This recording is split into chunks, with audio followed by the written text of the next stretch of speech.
So in this episode, we're covering 10 simple self-care tips that have given me a better quality of life and I think will help you out as well. Before we begin, make sure you click the subscribe button so I can better reach you when my next video comes out. First one on the list is laugh more. Do things that help you laugh, whether it's hanging out with friends, doing a project that you like, or watching a favorite video or movie or show.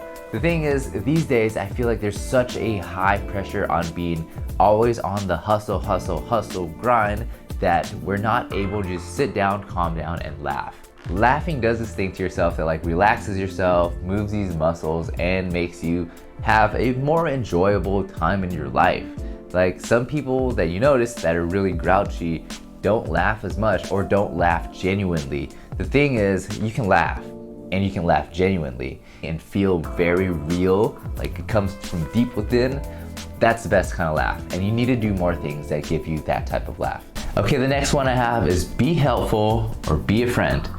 And that is to actually care about someone and to actually go out of your way and think about what this person might need and try to help out with this person. And again, if this person is not someone that's good in your life, you don't have to worry about that. But if this is somebody that you want to improve your relationship with, maybe now's the time to go out, empathize with them, see what their life is like, see what they need help on, and see how you can be a helping hand. It doesn't have to be something physical, it could actually even be something emotional. Sometimes people just need somebody to talk to, and having you around to, one, keep someone company, and two, to be able to talk to is something that's actually very, very helpful. There's this huge epidemic these days, and it's the loneliness epidemic. Like, even though we're so connected in social media, at the same time, we're very, very much alone. So being able to be there for somebody is actually one of the best things you can do.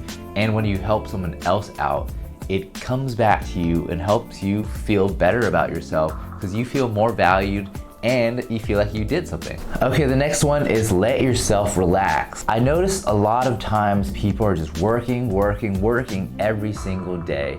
And that is with me as well. Sometimes I just try to work every single day. But the thing is, you can't work all day long. Like, you burn out eventually. Even though you think you're being productive, you're not at 100% what you could be. And if you let yourself relax, you can able to come back very recharged for what you have to do. And when I say relax, it's not just like sitting out and thinking about what you have to do the entire time. Relaxing is actually going out, sitting down, taking some time to breathe, to be in the moment, and to feel what you have to feel. And just be empty, clear your mind. Some people do meditation, some people do yoga, some people go and exercise. These are things that help clear your mind of what you are always constantly thinking about. And in doing so, it helps you get a refresher of what you actually do best. Okay, the next one is be in the moment. Being in the moment is actually something that's a lot easier said than done. Being in the moment is not thinking about anything in the future and not thinking about anything in the past and not worrying about anything except what is going on right in front of you. And sometimes that is what you need to clear your mind and also to be able to be the best you.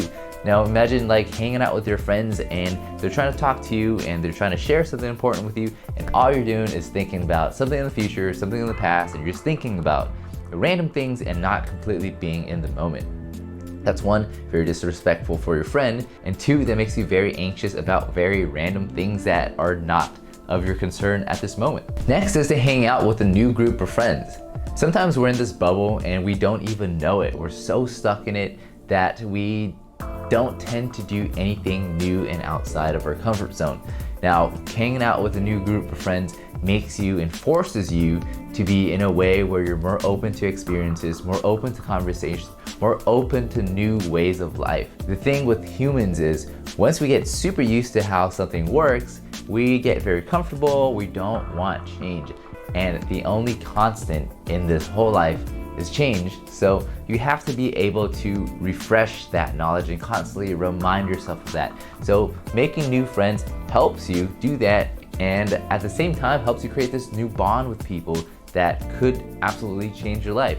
Like, imagine the first time you met the love of your life or your wife, your husband, or your girlfriend or your best friend, it's always like a new situation. It wasn't, you didn't know them when you were born. You met them, and throughout these new experiences, you became a good friend or a good wife or a good significant other. You just built your relationship upon these relationships that weren't there before.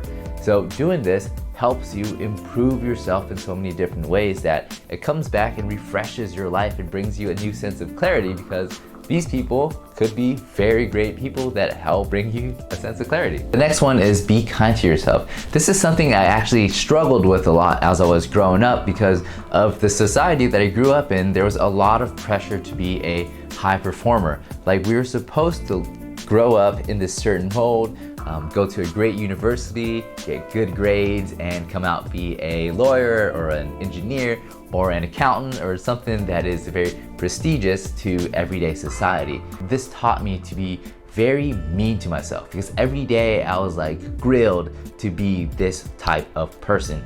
And when I was outside of the standard, I started thinking, oh, I'm doing something wrong. I should be focusing on my career. I should be doing so many different other things. And the thing is, you don't have to do any of that. You can if you really want to, but you don't have to. And when you constantly tell yourself that you're doing something wrong, you hurt yourself and you're just very mean to yourself, that the narrative in your head is just bad. So when you meet other people, that narrative comes out and you're bad to someone else too, and that's just horrible, you know? So the best way to go about this is to actually be nicer to yourself. And I learned that through the hard way. I learned that through years of being super mean to myself because of the society around me grew me up and catered me to be this way. Because once you fall out of the mold, you are like ostracized from the community that you're in. And growing up in that community is very hard to be able to do something different. So be nice to yourself and accept that you're not completely perfect. You can have your own wishes. You don't have to live up to someone else's standard. And at the same time, another person doesn't have to live up to your standards. That way we can live in a fully functioning society or world where everybody coexists. Okay, next, take a day off. Sometimes what you really have to do is just take a day off. You have sick leave for a reason. And taking a mental health day off is completely in the same vein. Some days you just wake up and your brain can't even think. Like, there are days where I can't draft a video for YouTube and I might just have to go out, spend the whole day surfing, spend the whole day biking, so that the next day when I come back, I'm completely refreshed and ready to go. This is also in the same vein as the last one, but do something for you. Like, go out to a restaurant, eat whatever food you want, go buy something new for yourself, spend a little bit of money because you earned that money, or just do something that makes you feel good. Sometimes we need that. Growing up in a strict upbringing was tough because I was never able to cater to my own needs.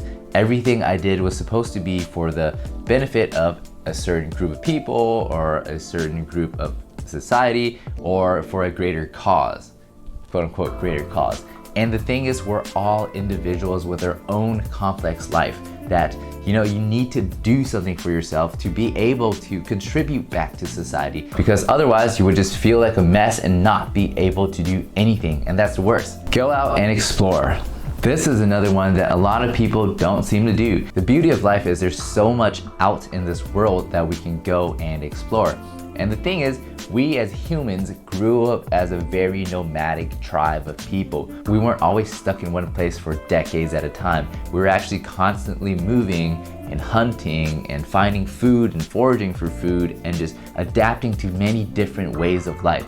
Now that we're living in these structured places to live, having food come to us whenever we want, we have grown very relaxed and we have grown in a way kind of stagnant because we're not doing some of the things that keep us alert and well aware of anything in our life. Like, we are a very blessed civilization of people right now. We have everything that we need. So going out and exploring means you go out to the local area around you, walk around the neighborhood, and just taking the sights, taking the scenes, taking the new things that pop up, because you don't actually know everything around you. You might think you do, like you might think you know your whole town, your whole neighborhood, but if you go out and just open your mind up and be like, hey, I'm gonna notice something different today, you're gonna go and actually notice something different.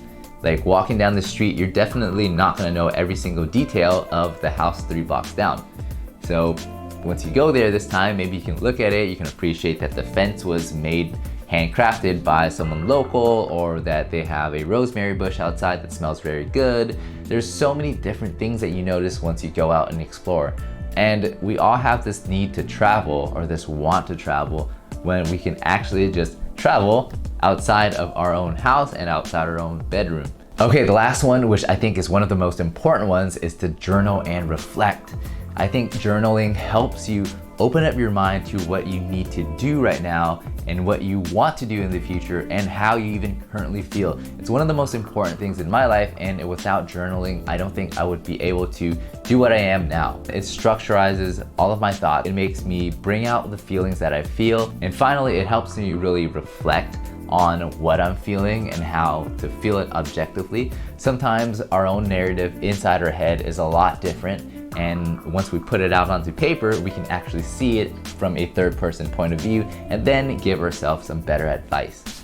Okay, so these are my 10 simple self-care tips. These are things that you can do right away, right now. And don't forget to subscribe. It does make it a lot easier for me to reach you whenever I have a new video come out. And make sure you watch my other videos here, because they are all designed to help you live a good, fulfilling life as well. Anyways, thanks a lot, and I'll see you next time.